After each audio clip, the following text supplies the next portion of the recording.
This is Inside Varsity Sports on the Sidelines Football Edition.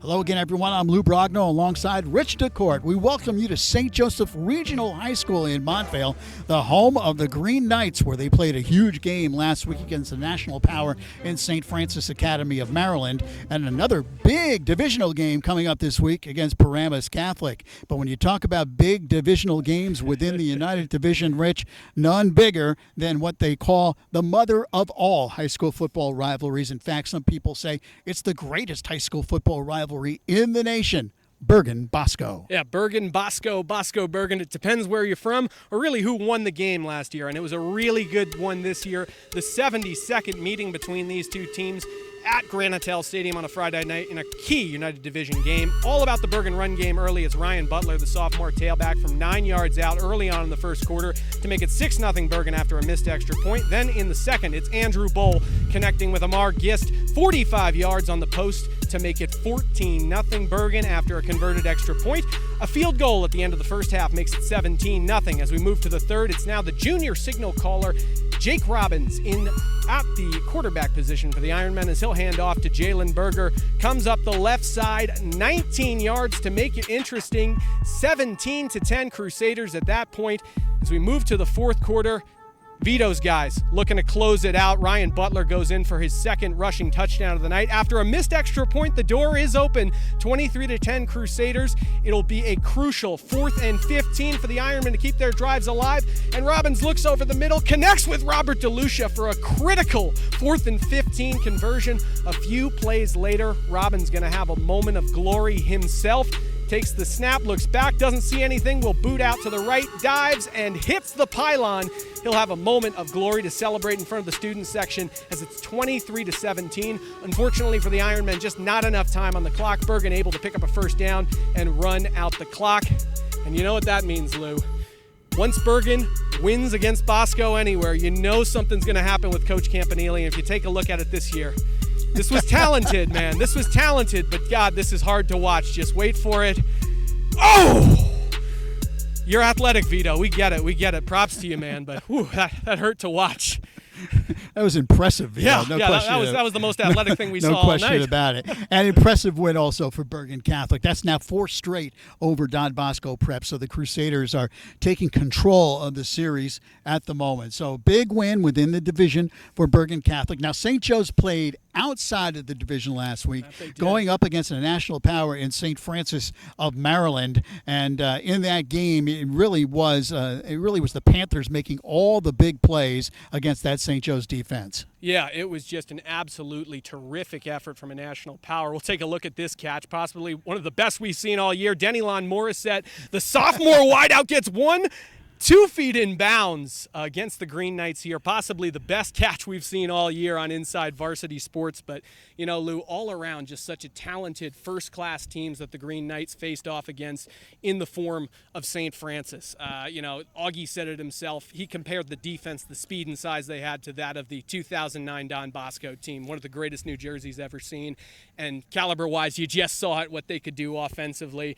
You know, really a good point for the Green Knights to test themselves on the national scale, and that was something that we talked about with Augie earlier today.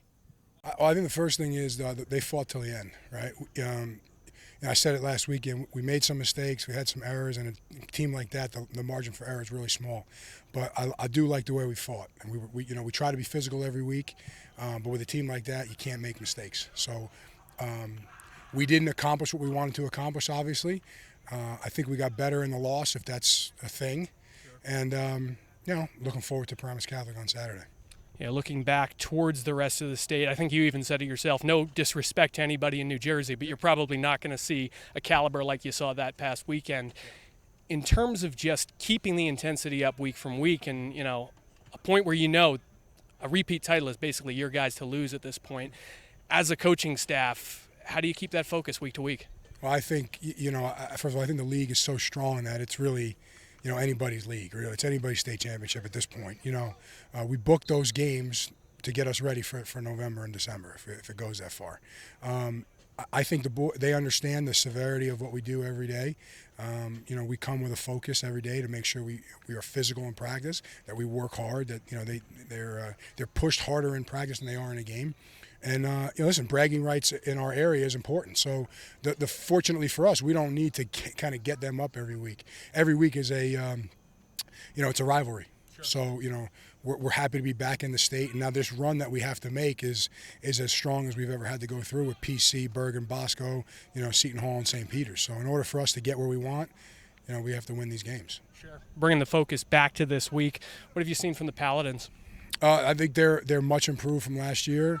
They're a physical group. They want to run the football, just like we do. They have a good back. I think defensively they have some guys that can run around and make some things happen. But overall, I think they're a well-coached group that's going to come in here looking to knock us off. Of course, one of the greatest offensive linemen in St. Joseph's history, head coach Augie Hoffman, who then went on to Boston College and was signed by the New Orleans Saints as well. And he's got himself a pretty good offensive lineman playing for him right now, heading to Ohio State, and that's the senior Luke Whittler. And we had an opportunity to catch up with Luke to talk to him about not only last week's game against St. Francis, but also this week's upcoming tilt with Paramus Catholic. Well, going up against one of those national powers, the number 2 team in the country, there's a lot you can take out of it. I mean, we lost pretty badly, but all 11 guys on the offense and defense side of the ball played their hearts out, and I feel like as a team, that's what we learned, that we're not going to give up no matter what the outcome of the game is. We're going to play full 48 minutes and play for our brother next to us, and that's kind of how our team's been molded this year, and that's what we're going to continue to do forward, moving on with the season.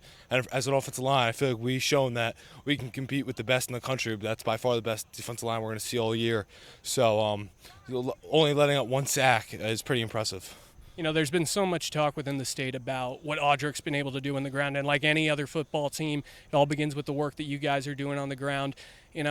What makes you guys elite, for a lack of a better term? What is it about the way you guys work that makes you so effective? Well, Aldrich's having a great year this year, and it's no discredit to him. He's been fantastic all over the field, making plays left and right. But as you said, it all starts with the offensive line. The 5 guys up front, we all been working really hard this offseason, was in the weight room, at conditioning, really busting our butts so we can be ready to give Aldrich the holes he needs to break free. All right, so Luke Whittler in that offensive line takes on Paramus Catholic coming up this week, and the Paladins at 3-1. Last week, a tough loss to Seton Hall Prep by the score of 38-19, but prior to that, Rich, they reeled off 3 straight wins, scoring 49, 51, and 56 points. So this team probably a little bit better than what they showed last week against the Pirates. Yeah, John Whitehead's team can certainly rattle off the points. They have a terrific offensive unit. Lou had the chance to catch up with the head man for Paramus Catholic, John Whitehead, earlier today, and he asked him a little bit about what they could do offensively. It's coming along. I mean, he's doing what he needs to do. We're in all phases of our game, we're better, but we still aren't where we need to be, and we got to improve in every phase. But yeah, Dorian looks good. He's throwing for good yardage. He's protecting the ball. He doesn't have a lot of turnovers right now. And his touchdown to turnover ratio is really good. So I'm happy about that. Of course, Lou chatting earlier today with Paladins head coach John Whitehead. Dorian Knoll, the signal caller for the Paladins, going to be so critical to their offensive game in what is obviously going to be their best test in the state so far. He's been mentored quite closely, actually, by former Don Bosco and Rutgers quarterback Gary Nova. Lou had the chance to chat with him as well earlier today.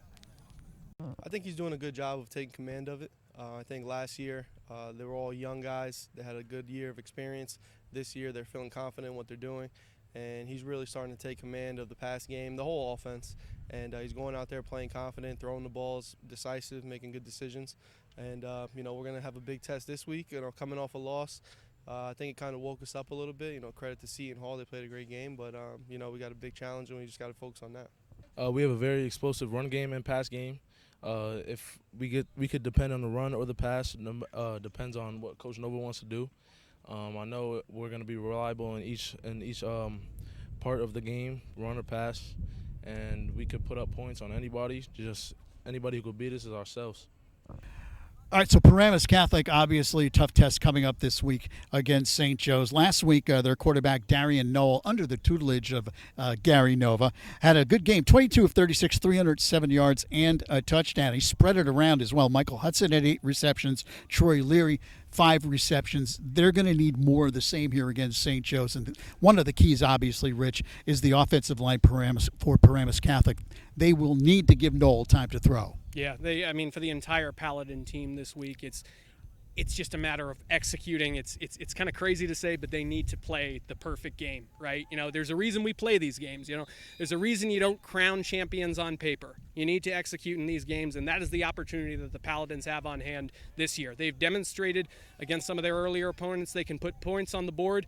They can play with some of these upper echelon teams. Can they take care of St. Joe's? It's kind of the same lesson that St. Joe's learned this past weekend against St. Francis on the national level. Really slim margin of error against these top flight opponents. If Paramus Catholic can execute, who knows what will happen Saturday. Well, St. Joe's knows this game is awfully important, of course, coming off the loss last week. But it's a big divisional game, and Augie Hoffman is not letting his team forget that fact this week. No, absolutely not. And when we talked to him before, it's like I asked him the question, how do you keep your team up week from week? And he answered it, but he kind of looked at me like, just how intense this division is. You almost don't need to, right? The regional pride is so important for these teams that almost irrelevant of the standings, which of course in this point in the year matter.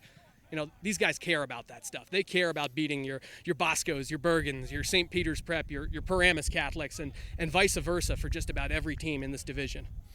So Paramus Catholic, St. Joe's this week. Another huge United Division game next week down in Oradell when the Green Knights travel to take on the Crusaders of Bergen Catholic. Also, one of the great rivalries in New Jersey high school football, St. Joe's Bergen Catholic next week. And, of course, we'll be down there to preview that game next week. So that'll do it here at St. Joe's for Inside Varsity Sports on the Sidelines Football Edition. For Rich DeCourt and everyone here at Inside Varsity Sports, I'm Lou Brogno. Thanks for joining us. We'll see you next week when we preview Bergen Joe's.